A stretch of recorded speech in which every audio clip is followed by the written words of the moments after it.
नमस्कार दोस्तों, मेरा नाम निरंजन है। स्वागत करता हूं आप सभी का हमारे YouTube चैनल पर।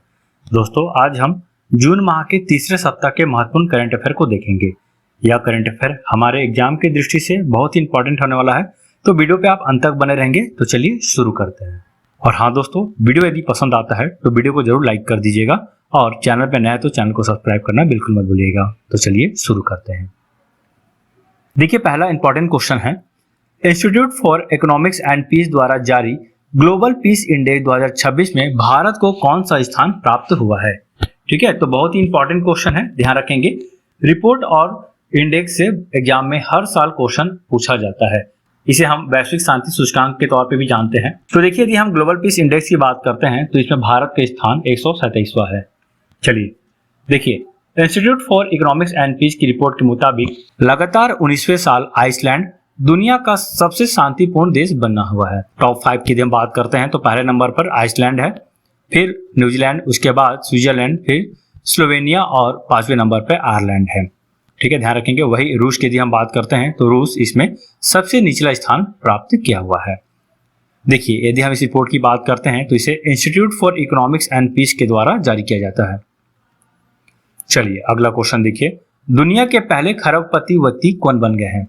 तो दुनिया के पहले खरबपति व्यक्ति की हम बात करते हैं तो आप इमेज के माध्यम से भी जान सकते हैं। ये बहुत ही चर्चित व्यक्तित्व है। इनका नाम है एलन मस्क। एलन मस्क की हम बात करें, स्पेस एक्स के ये मालिक हैं। ठीक है, स्पेस एक्स एक अंतरिक्ष संगठन है। ठीक, और इसके साथ ही साथ मेटा की बात करते हैं तो मेटा के भी मालिक हैं। चलिए आगे बढ़ते हैं। देखिए, दुनिया के सबसे अमीर कारोबारी एलन मस्क दुनिया के पहले खरबपति बन गए हैं। स्पेस एक्स के शेयरों का मूल्यांकन बढ़कर लगभग $2,10,000 करोड़ हो गया है। फोर्ब्स की रियल टाइम अरबपति सूची के अनुसार उनकी कुल संपत्ति $1.1 ट्रिलियन के स्तर पर पहुंच गई है। देखिए, यदि हम बात करते हैं एलन मस्क की, तो पहला ऐसा व्यक्ति है जो $1 ट्रिलियन के क्राइटेरिया में पहुंचे हुए हैं। ठीक है, इससे पहले $1 बिलियन पे थे। अभी तक जितने भी अरबपति वगैरह देख रहे थे तो ये सारा के सारा $1 बिलियन के स्तर पे है। ये एकमात्र एकलौता व्यक्ति है जो $1 ट्रिलियन के स्तर को पार कर चुके हैं। ठीक है, यदि हम इसकी बात करें तो भारतीय रुपए में उनकी कुल संपत्ति 100 लाख करोड़ रुपए पार चली गई है। अगले सेना प्रमुख के रूप में किसे नियुक्त किया गया है। तो देखिए, यदि हम अगले सेना प्रमुख के बात करते हैं तो ये है धीरज सेठ। ठीक है, याद रखेंगे। सरकार ने वर्तमान सेना उप प्रमुख लेफ्टिनेंट जनरल धीरज सेठ को अगला सेना प्रमुख नियुक्त किया है। ये भारतीय सेना की यदि हम बात करते हैं तो इसकी स्थापना 26 जनवरी 1950 को होता है और मुख्यालय नई दिल्ली है। इससे पहले यदि हम बात करें तो सेना प्रमुख के तौर पे उपेंद्र द्विवेदी थे। ठीक है, तो इस चीज को भी आप ध्यान रखिएगा, उपेंद्र द्विवेदी, और अब वर्तमान में है धीरज सेठ। चलिए अगला क्वेश्चन देखिए, वर्ल्ड बैंक की ग्लोबल इकोनॉमिक प्रोस्पेक्टस रिपोर्ट 2026 के अनुसार वित्तीय वर्ष 2026-27 के लिए भारत की जीडीपी ग्रोथ रेट कितनी अनुमानित की गई है। तो यदि हम भारत की जीडीपी ग्रोथ रेट की बात करते हैं तो ये है 6.6%। ये वर्ल्ड बैंक के द्वारा जारी किया गया है। हाल ही में वर्ल्ड बैंक का ग्लोबल इकोनॉमिक प्रोस्पेक्टस रिपोर्ट 2026 जारी किया गया है और इसी के अनुसार भारत का जीडीपी 6.6 रहने का अनुमान है। आपको मैं बता दूं, भारत सरकार के द्वारा हाल ही में एक नया परिवर्तन जारी किया गया। अभी तक हम जो जीडीपी देखते थे स्थिर मूल्य पर, तो ये 2011-12 इसका बेस ईयर होता था। ठीक है, आधार वर्ष बोला जाता है। तो आधार वर्ष 2011-12 के तहत ही मूल्यांकन किया जाता था कि कितना वृद्धि हुआ है, कितना इनकम हुआ है। लेकिन अब भारत सरकार के द्वारा इसे परिवर्तित किया गया है और इस आधार वर्ष को 2022-23 कर दिया गया है। वर्ल्ड बैंक की यदि हम बात करते हैं तो इसका मुख्यालय वाशिंगटन डीसी संयुक्त राज्य अमेरिका में है। इसकी स्थापना 4 जुलाई 1944 को होता है। मूल संगठन संयुक्त राज्य है।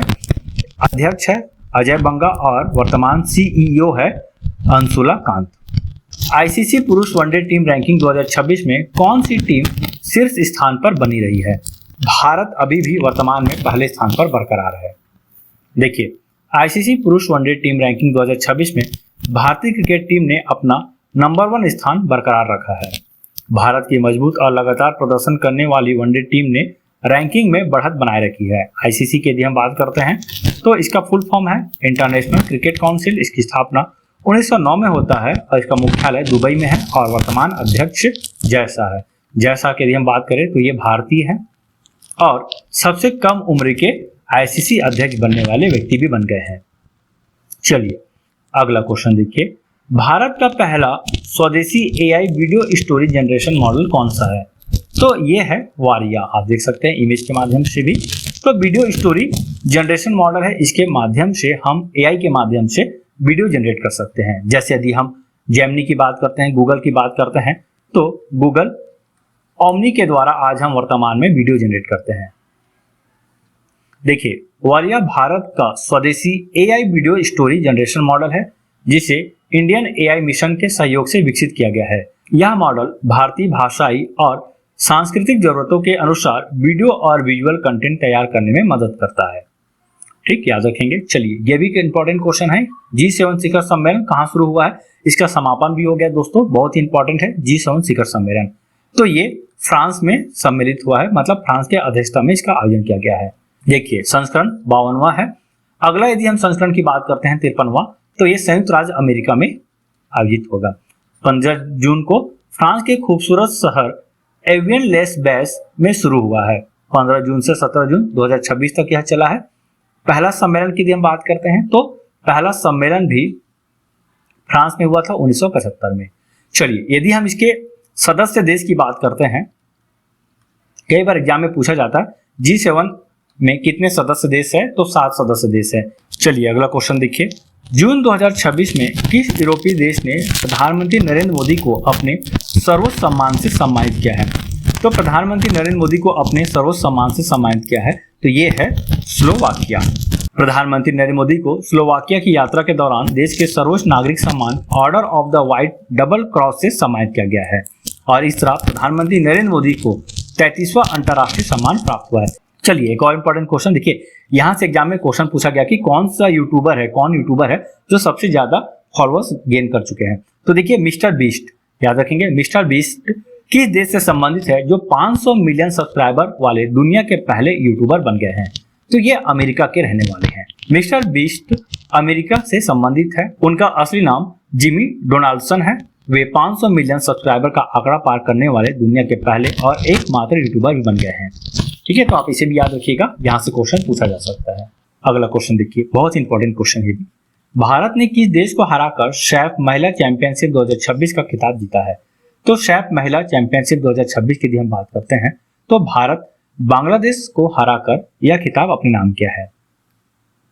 देखिए भारत ने 7 साल के सूखे को खत्म करते हुए शैफ महिला चैंपियनशिप 2026 जीत ली है। फाइनल में बांग्लादेश को हराकर भारत ने चैंपियनशिप का खिताब अपने नाम किया है। इससे पहले भारत 2019 में सैफ महिला चैंपियनशिप का खिताब अपने नाम किया था। चलिए अगला क्वेश्चन देखिए, कौन सा देश एनडीबी का 10वां सदस्य देश बन गया है? एनडीबी का मतलब होता है न्यू डेवलपमेंट बैंक। तो न्यू डेवलपमेंट बैंक की हम बात करते हैं तो उज्बेकिस्तान है, ये इसका 10वां सदस्य देश बन चुका है। देखिए उज्बेकिस्तान न्यू डेवलपमेंट बैंक का 10वां सदस्य देश बन गया है। जून 2026 में सदस्यता दस्तावेजों की पुष्टि के बाद यह बैंक में शामिल होने वाला पहला मध्य एशियाई देश भी बन गया है। न्यू डेवलपमेंट बैंक की यदि हम बात करते हैं तो इसकी स्थापना जुलाई 2015 में होता है। इसका मुख्यालय शंघाई चीन में है और वर्तमान अध्यक्ष दिल्मा वाना रुशेफ है। चलिए अगला क्वेश्चन देखिए, राष्ट्रीय सांख्यिकी आयोग के नए अध्यक्ष कौन बन गए हैं? तो राष्ट्रीय सांख्यिकी आयोग की हम बात करते हैं तो इसके अध्यक्ष बन गए हैं सैबल चट्टोपाध्याय। ठीक है, ये इंपॉर्टेंट है। राष्ट्रीय सांख्यिकी आयोग का जो मुख्य कार्य होता है, जो आंकड़ा इकट्ठे करना है, जैसे मातृ मृत्यु दर, शिशु मृत्यु दर या जीडीपी से संबंधित हो गया या लेबर फोर्स से संबंधित हो गया, कार्यबल हो गया, बेरोजगारी हो गया, तो इस तरह से संबंधित जो प्रमुख आंकड़े हैं, अर्थव्यवस्था से संबंधित प्रमुख आंकड़े हैं, उसको जुटाने का कार्य राष्ट्रीय सांख्यिकी आयोग का है। चलिए अगला क्वेश्चन देखिए, सुपर अल नीनो किस महासागर से संबंधित जलवायु घटना है जिसका असर भारत पर भी दिख रहा है? ठीक है, तो सुपर अल नीनो की हम बात करते हैं तो यह प्रशांत महासागर से संबंधित जलवायु घटना है। देखिए सुपर अल नीनो प्रशांत महासागर से जुड़ी एक बड़ी जलवायु घटना है जिसका असर भारत पर भी साफ दिखाई देता है। भारत में यह घटना मुख्य रूप से दक्षिण पश्चिम मानसून को कमजोर करती है, जिससे बारिश कम होती है। इसके परिणाम स्वरूप कृषि, जल संसाधनों और अर्थव्यवस्था पर गहरा असर पड़ता है। अभी हाल ही में न्यूज आया हुआ है, इसके माध्यम से यह बताया गया है कि 2030 तक भारत काफी रूप से ये मौसम संबंधी चुनौतियों का सामना कर सकता है और इससे भारत का अर्थव्यवस्था भी कमजोर होगी। चलिए अगला क्वेश्चन देखिए, Bangladesh international big cat alliance में शामिल होने वाला कौन सा सदस्य देश बन गया है? तो यदि हम बांग्लादेश की बात करते हैं तो इसमें शामिल होने वाला 27वां सदस्य बन गया है। देखिए, बांग्लादेश 24 जून 2026 को इंटरनेशनल बिग कैट अलायंस का 27वां सदस्य देश बन गया है। इंटरनेशनल बिग कैट अलायंस की हम बात करते हैं तो इसमें कुल 8 बड़ी बिल्लियों के प्रजाति को शामिल किया गया है। इसमें शेर, बाघ, तेंदुआ, हिम तेंदुआ, चीता, जागुआर, पूमा जैसी प्रजातियों और उनके प्राकृतिक आवासों के संरक्षण के लिए कार्य करता है। देखिए, जो अंतर्राष्ट्रीय बिग कैट अलायंस है यह भारत के पहल पर गठन किया गया है और हाल ही में इसका मान्यता प्रदान कर दिया गया है और इस वर्ष 2026 में भारत सरकार के द्वारा इसका पहला सम्मेलन आयोजित किया जाना था, जो बीमारी के कारण से, किन्हीं कारणों से इसे स्थगित कर दिया गया है। ठीक, याद रखेंगे। भारत में जगुआर और पूमा नहीं पाया जाता है और हाल ही में भारत सरकार के द्वारा प्रोजेक्ट चीता लॉन्च किया गया है, जहां पहली बार नामीबिया से 8 चीता लाया गया था और यहीं से प्रोजेक्ट चीता प्रारंभ हुआ है। इसके साथ ही साथ भारत सरकार के द्वारा प्रोजेक्ट बाघ, प्रोजेक्ट शेर ये भी चालू किया गया है और इसको चालू करने का जो मुख्य उद्देश्य है इसके संरक्षण और संवर्धन करना है। चलिए अगला क्वेश्चन देखिए, बहुत इंपॉर्टेंट क्वेश्चन है। हाल ही में विश्व के सर्वाधिक शक्तिशाली सुपर कंप्यूटरों की 67वीं टॉप 500 सूची जारी की गई है, जिसमें किस देश की लाइनसाइन को विश्व का सबसे शक्तिशाली सुपर कंप्यूटर घोषित किया गया है? विश्व का यदि सबसे शक्तिशाली सुपर कंप्यूटर की बात करते हैं तो यह है लाइनसाइन और ये चीन का सुपर कंप्यूटर है। ठीक है, याद रखेंगे। विश्व के सर्वाधिक शक्तिशाली सुपर कंप्यूटरों की 67वीं टॉप 500 सूची में चीन के सुपर कंप्यूटर लाइनसाइन को विश्व का सबसे शक्तिशाली सुपर कंप्यूटर घोषित किया गया है। इसकी यदि हम रैंकिंग या गति की बात करते हैं तो लाइनसाइन 2.198 एक्जाफ्लॉप्स की शानदार क्षमता दर्ज करते हुए पहला स्थान हासिल किया है और इन्होंने अमेरिका के एल कैप्टन को पीछे छोड़ा है। उपलब्धि की बात करें तो 2017 के बाद यह पहला मौका है जब किसी चीनी कंप्यूटर ने ग्लोबल टॉप 500 सूची में शीर्ष स्थान प्राप्त किया है। अब आप मुझे कमेंट्स में उत्तर दीजिएगा कि भारत के तरफ से कौन सा सुपर कंप्यूटर को भारत का पहला या भारत का शीर्ष सुपर कंप्यूटर घोषित किया गया है। चलिए अगला क्वेश्चन देखते हैं, यह भी इंपॉर्टेंट है। हाल ही में वर्ल्ड इकोनॉमिक्स फोरम द्वारा जारी एनर्जी ट्रांजिशन इंडेक्स 2026 में भारत को कौन सा स्थान दिया गया है? तो देखिएगा, यह जो एनर्जी ट्रांजिशन इंडेक्स है वर्ल्ड इकोनॉमिक फोरम के द्वारा जारी किया जाता है और इसके अनुसार भारत 70वां स्थान पर है। देखिए, भारत को 70वां स्थान दिया गया है, 2 स्थान सुधारते हुए 70वां स्थान प्राप्त किए हैं। पहले स्थान की बात करते हैं तो स्वीडन पहले स्थान पर है, उसके बाद फिनलैंड और फिर डेनमार्क तीसरे स्थान पर है। यदि हम ऊर्जा संक्रमण सूचकांक की बात करें तो एक्सचेंजर के सहयोग से विश्व आर्थिक मंच द्वारा 16 वर्षों से प्रतिवर्ष प्रकाशित किया जा रहा है। यह ऊर्जा सुरक्षा, समानता और स्थिरता के 44 संकेतकों के आधार पर 120 देशों का मूल्यांकन करता है। वही हम विश्व आर्थिक मंच की बात करें तो यह एक गैर लाभकारी फाउंडेशन के रूप में 1971 में स्थापित हुआ था। इसका मुख्यालय स्विट्जरलैंड में है। चलिए अगला क्वेश्चन देखिए, किस भारतीय को जेम्स पी आइजेंस्टीन और मोर्दहाई हैब्लम के साथ भौतिक के उल्फ पुरस्कार 2025 से सम्मानित किया गया है? तो देखिए, भौतिकी के उल्फ पुरस्कार 2025 की यदि हम बात करते हैं तो जैनेन्द्र जैन को प्रदान किया गया है।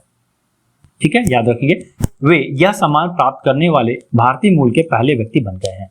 उन्हें यह पुरस्कार उनके क्रांतिकारी कंपोजिट फार्मियन सिद्धांत और मजबूत चुंबकीय क्षेत्रों में 2 आयामी इलेक्ट्रॉन प्रणालियों के गुणों को समझने में उत्कृष्ट योगदान के लिए दिया गया है। देखिए, यदि हम उल्फ पुरस्कार की बात करते हैं तो विज्ञान के क्षेत्र में दुनिया के सबसे प्रतिष्ठित सम्मानों में से एक माना जाता है और इसे अक्सर नोबेल पुरस्कार का सेमीफाइनल भी कहा जाता है। इसका मतलब यह है कि जो भी व्यक्ति यह पुरस्कार से सम्मानित होता है उसे नोबेल पुरस्कार के लिए भी चुना जाता है। ऐसा बहुत बार देखा गया है कि जो व्यक्ति उल्फ पुरस्कार से सम्मानित हुए उसे भौतिकी का नोबेल पुरस्कार भी प्रदान किया गया है। चलिए अगला क्वेश्चन देखिए, भारत ने किस देश को हराकर FIH hockey women's nation cup 2025-26 का खिताब अपने नाम कर लिया है? तो देखिए, इसका सही उत्तर हो जाएगा ऑप्शन नंबर सी, न्यूजीलैंड। अगला क्वेश्चन देखिए, 21 जून को इंडियन एथलेटिक्स अवार्ड में best male athlete of the year 2025 किसे चुना गया है? तो नीरज चोपड़ा है। ठीक है, याद रखेंगे, male athlete of the year 2025 से नीरज चोपड़ा को चुना गया है। ठीक है, और अन्य अवार्ड की बात करें उससे पहले आप नीरज चोपड़ा के बारे में जान लीजिए। 2025 में दोहा डायमंड लीग में 90.23 मीटर का थ्रो कर 90 मीटर का आंकड़ा पार करने वाले पहले भारतीय भी बन गए हैं और ये ओलंपिक में गोल्ड मेडल प्राप्त करने वाले पहले ट्रैक एंड फील्ड खिलाड़ी भी बन गए हैं। ठीक है, अब आपको कमेंट में उत्तर देना है कि किस ओलंपिक में इन्होंने स्वर्ण पदक हासिल किया था। देखिए, अन्य पुरस्कार प्राप्तकर्ताओं की बात करते हैं तो महिलाओं में best athlete of the year Parul Chaudhary को दिया गया है। वही लाइफ टाइम अचीवमेंट अवार्ड से भारतीय ओलंपिक संघ की अध्यक्ष पीटी उषा को दिया गया है। इसके साथ ही पूर्व एशियाई खेल gold medalist Gurbachan Singh Randhawa, shot put के दिग्गज बहादुर सिंह चौहान और लॉन्ग जंप पर अंजू बॉबी जॉर्ज को भी लाइफ टाइम अचीवमेंट अवार्ड से सम्मानित किया गया है। चलिए अगला क्वेश्चन देखिए, multi layered ballistic missile defence क्षमता वाला दुनिया का 5वां देश कौन बन गया है। तो देखिए बहुत इंपॉर्टेंट दोस्तों, multi layered ballistic missile defence क्षमता वाला दुनिया का 5वां देश भारत बन गया है। ठीक है, देखिए multi layered ballistic missile defence क्षमता हासिल करने वाला दुनिया का 5वां देश भारत बन गया है। डीआरडीओ द्वारा इस स्वदेशी तकनीक के सफल परीक्षण के बाद भारत अब दुश्मन की 5000 किलोमीटर दूर से आने वाली इंटरकॉन्टिनेंटल बैलिस्टिक मिसाइलों को भी अंतरिक्ष में या वायुमंडल में ही नष्ट कर सकता है। इससे पहले अमेरिका, रूस, चीन और इजराइल के पास ही यह विशेष क्षमता मौजूद थी। चलिए अगला क्वेश्चन देखिए, क्यूएस वर्ल्ड यूनिवर्सिटी रैंकिंग 2027 में किस विश्वविद्यालय ने प्रथम स्थान प्राप्त किया है। तो क्यूएस वर्ल्ड यूनिवर्सिटी रैंकिंग की बात करते हैं तो ये पूरे विश्व में जो यूनिवर्सिटी है, विश्वविद्यालय है, उसका रैंकिंग प्रदान करता है। इसके अनुसार एमआईटी अमेरिका को पहला स्थान दिया गया है। एमआईटी का मतलब मैसाचुसेट्स इंस्टीट्यूट ऑफ टेक्नोलॉजी। ठीक है, वही हम भारत की बात करते हैं तो भारत की तरफ से आईआईटी दिल्ली प्रथम भारतीय यूनिवर्सिटी है जिसे शीर्ष स्थान दिया गया है। यदि हम इसके बात करते हैं तो आईआईटी दिल्ली को 118वें स्थान दिया गया है। ठीक है, याद रखेंगे। देखिए 18 जून 2026 को QS world university ranking 2027 release हुई जिसे कॉकरेली साइमन ने जारी किया है, जिसका हेडक्वार्टर लंदन यूनाइटेड किंगडम में है। और यदि हम बात करें टॉप 200 यूनिवर्सिटी की तो इसमें आईआईटी दिल्ली, आईआईटी बॉम्बे और आईआईटी मद्रास शामिल है, लेकिन प्रथम भारतीय संस्था की बात करते हैं तो यह है आईआईटी दिल्ली। 118वां रैंक है, याद रखेंगे, पूछा जा सकता है कि आईआईटी दिल्ली को कौन सा रैंक प्रदान किया गया है। और वही हम बात करें प्रथम स्थान पर एमआईटी है, ये संयुक्त राज्य अमेरिका में स्थित है। चलिए अगला क्वेश्चन देखिए, हाल ही में Chennai petroleum corporation limited Bharat की कौन सी नवरत्न कंपनी बन गई है। तो सीपीसीएल की यदि हम बात करते हैं तो ये भारत की 28वीं क्रम की नवरत्न कंपनी बन गई है और हाल ही में 29वीं क्रम के भी एक नवीन नवरत्न कंपनी को बनाया गया है। आप मुझे कमेंट्स में बताइएगा अगर आपको याद होगा तो। सरकार ने जून 2026 में चेन्नई पेट्रोलियम कॉर्पोरेशन को आधिकारिक तौर पर 28वां नवरत्न दर्जा दे दिया गया है। अब भारत में कुल नवरत्न कंपनी की बात करें तो कुल नवरत्न कंपनी 29 है। ठीक है, यह इंडियन ऑयल कॉर्पोरेशन लिमिटेड की एक सब्सिडरी है और अब सीपीसीएल को कोई भी बड़ा वित्तीय कदम उठाने के लिए हर बार सरकार की मंजूरी का इंतजार नहीं करना पड़ता। पहल के तहत भारत का छठा पूर्ण साक्षर राज्य कौन बन गया है। तो भारत का पूर्ण साक्षर राज्य की बात करते हैं जो 6वें क्रम का है तो यह है उत्तराखंड। याद रखेंगे, बहुत इंपॉर्टेंट है। ठीक है, इससे पहले उत्तराखंड से पहले बात करें तो मिजोरम, गोवा, त्रिपुरा, हिमाचल प्रदेश और सिक्किम को पूर्ण साक्षर राज्य घोषित किया जा चुका है। ओके, साक्षरता का मतलब यह है कि 98% से अधिक लोग वहां के साक्षर हो चुके हैं और ये उल्लास कार्यक्रम के तहत जारी किया गया है। ठीक, याद रखेंगे। तो दोस्तों यहीं तक था हमारा वीडियो आपको कैसा लगा कमेंट करके जरूर बताइएगा। वीडियो आपको पसंद आता है तो वीडियो को लाइक कर दीजिएगा और चैनल पर नए हैं तो चैनल को सब्सक्राइब करना बिल्कुल मत भूलिएगा। तो मिलते हैं एक नई वीडियो के साथ, तब तक के लिए जय हिंद, जय भारत, धन्यवाद।